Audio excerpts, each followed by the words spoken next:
Halo semuanya, kembali lagi bersama saya di channel Imanime Celebes, sebuah channel yang akan membahas tentang semua hal unik yang ada di Sulawesi Selatan dan masih banyak lagi.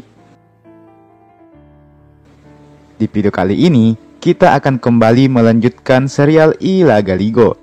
Dan kali ini, kita telah memasuki episode ke-12.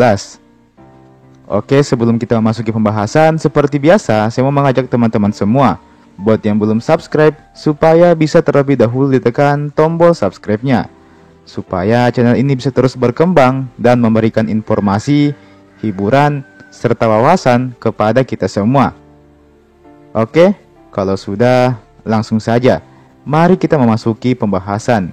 Inilah dia I Laga Ligo Series episode ke-12.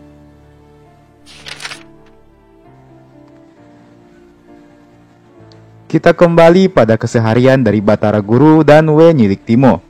Keduanya kini perlahan-lahan mulai bangkit dari rasa sedih akibat kehilangan anak pertama dari Batara Guru. Sebagai gantinya, mereka kini mendapatkan tanaman padi sebagai sumber utama makanan pokok mereka. Batara Guru sebagai pemimpin dari kerajaan bumi pun merasa cukup senang dengan hari-hari yang dijalaninya. 10 hari berselang, salah satu selir Batara Guru, yakni We Lelek Elung, dinyatakan hamil. Alhasil Batara Guru dan semua penghuni istana kerajaan pun merasa sangat senang.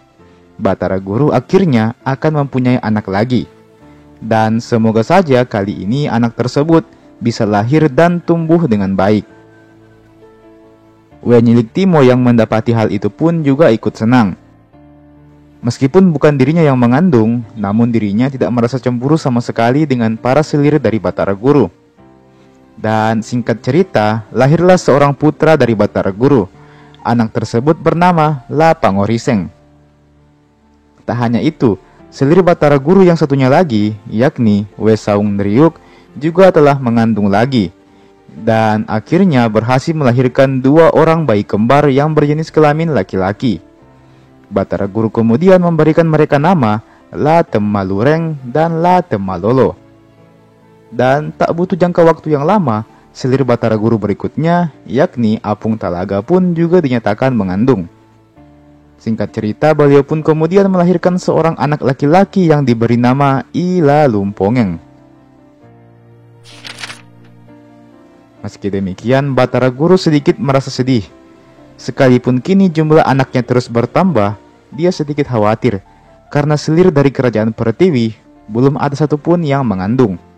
Di sisi lain, permaisurinya, yakni We Nyilik Timo pun juga belum mengandung sama sekali. Batara Guru takut hal ini akan menimbulkan kecemburuan antara pihak kerajaan Pertiwi kepada pihak kerajaan Langit. Namun kegelisahan itu lagi-lagi tak berlangsung lama. Seorang selir Batara Guru dari kerajaan Pertiwi, yakni Tenri Talunruk, akhirnya mengandung juga. Dan lahirlah seorang bayi laki-laki yang diberi nama La Pataungeng. Tidak hanya itu, selir Batara Guru berikutnya, yakni Apung Ritoja pun juga akhirnya mengandung. Dan lahirlah seorang anak yang bernama We Temaraja. 2 minggu kemudian, We Saung Nriuk pun hamil untuk ketiga kalinya. Dan anaknya kemudian diberi nama La Tenri Empeng. Dan begitulah selanjutnya, Batara Guru pun terus dikaruniai anak-anak berikutnya. We Lelek Elung melahirkan seorang putra yang diberi nama La Temaukeng. Apung Talaga melahirkan lagi bayi yang diberi nama La Sappe Ilek. Kemudian Tenri Talunruk melahirkan bayi laki-laki yang diberi nama La Tenri Odang. Tercatat Batara Guru telah memiliki 10 orang anak saat ini.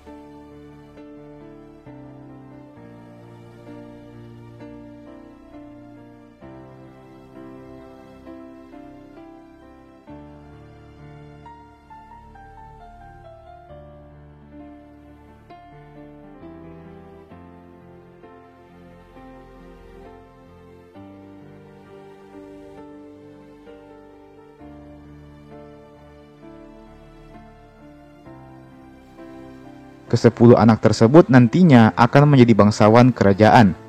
Meski begitu, Batara Guru sendiri juga masih menantikan kelahiran dari putra mahkota. Sayangnya hingga saat ini permaisurinya yakni We Nyilik Timo belumlah mengandung sama sekali. Ketika putra tertuanya, yakni Lapangoriseng, telah memasuki usia 7 tahun, maka diadakanlah sebuah ritual yang bernama upacara pijak tanah. Lapangoriseng dibawa untuk menginjakkan kakinya ke tanah dan berjalan-jalan. Dan nampaknya Lapangoriseng sangat tertarik untuk mengunjungi gelanggang sabung ayam.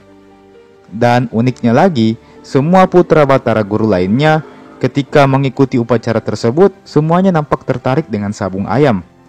Dan begitulah kemudian. Mari kita maju ke beberapa tahun berikutnya, di mana para putra Batara Guru telah tumbuh menjadi anak-anak. Setiap harinya mereka selalu asik bermain sabung ayam. Batara Guru suatu ketika menyaksikan anak-anaknya tersebut. Dia pun kemudian berucap, "Putra-putraku semuanya telah besar-besar. Sayang putra mahkota belum lahir. Padahal dialah yang kelak akan memimpin kerajaan ini menggantikanku." Wenyilik Timo yang tidak sengaja mendengar hal itu pun menjadi sangat sedih. "Kumohon bersabarlah Kakanda. Dewata pasti akan mengirimkan putra mahkota untuk jadi penguasa di kerajaan Manurung Aleluwu ini." Demikian ucap Wenyilik Timo dengan nada yang sedih. Mendengar hal itu, Batara Guru pun langsung meminta maaf sembari memeluk Wenyilik Timo. Para selir Batara Guru pun ikut menghibur Wenyilik Timo. Mereka semua berjanji bahwa anak dari Batara Guru dan Wenyilik Timo sajalah yang nantinya akan menjadi pemimpin utama di kerajaan ini. Di suatu malam, Batara Guru mendapati istrinya, Wenyilik Timo, sedang duduk bersedih di pojok kamar. Batara Guru seolah tahu apa yang dipikirkan oleh istrinya itu. Maka segeralah Batara Guru mencium kening istrinya sambil berkata, "Aku tak peduli sekalipun aku punya 100 atau 1000 anak sekalipun. Jika mereka tidak lahir darimu, maka mereka bukanlah yang akan kujadikan penggantiku. Hanya anak kita berdua sajalah yang akan menjadi pemimpin dari kerajaan ini." Demikian ucap Batara Guru. Wenyilik Timo pun membalasnya dengan senyuman yang sangat tulus.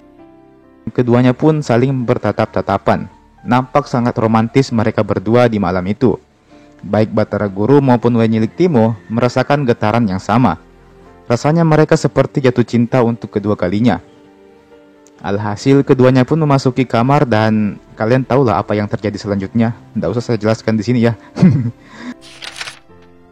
Sementara itu, di istana kerajaan langit, Datuk Palinge nampak meminta kepada Sang Patotoe untuk segera menurunkan putra mahkota kepada Batara Guru. Namun Sang Patotoe hanya membalasnya dengan tersenyum. Sang Patotoe pun berucap, "Wenyilik Timo telah hamil." Demikian ucapnya singkat. "Kita akan segera menurunkan bisu khusus ke Aleluwu. Bisu itulah yang akan mempersiapkan upacara kahyangan langit sekaligus menyambut putra mahkota yang akan lahir." By the way, bisu sendiri adalah semacam dukun yang biasanya dipersiapkan untuk hal-hal tertentu, seperti upacara keagamaan, mengobati seseorang, ataupun untuk urusan persalinan. Dan keesokan paginya, Batara Guru dan Wenyilik Timo pun terbangun dari tidurnya. Batara Guru kemudian berdoa kepada Sang Patotoe agar dirinya segera mendapatkan keturunan dari Wenyilik Timo. Selepas itu, keduanya kemudian bergandengan tangan menuju keluar dari kamarnya. Keduanya merasa seperti bucin kembali setelah sekian lama bersama. Perasaan keduanya terasa seperti dua orang yang baru-baru saja jatuh cinta, seperti dua orang yang lagi kasmaran begitu. Dan teman-teman, itulah tadi Ila Galigo series episode ke-12. Setelah saya membuat video ini, saya rencananya mau langsung lanjut untuk membuat episode ke-13. Jadi mungkin episode 13 akan rilis dalam waktu yang dekat. Teman-teman bisa terus stay tune di channel ini, oke? Jangan lupa juga untuk like ini video dan silahkan share ini video ke teman-teman tak yang lain. Dan subscribe ke juga ini channel dan nyalakan ke juga lonceng notifikasinya, supaya Anda ketinggalan lagi kalau saya ada upload video-video terbaru lainnya. Oke? Terakhir, terima kasih banyak telah menonton video ini sampai habis dan sampai jumpa di video berikutnya.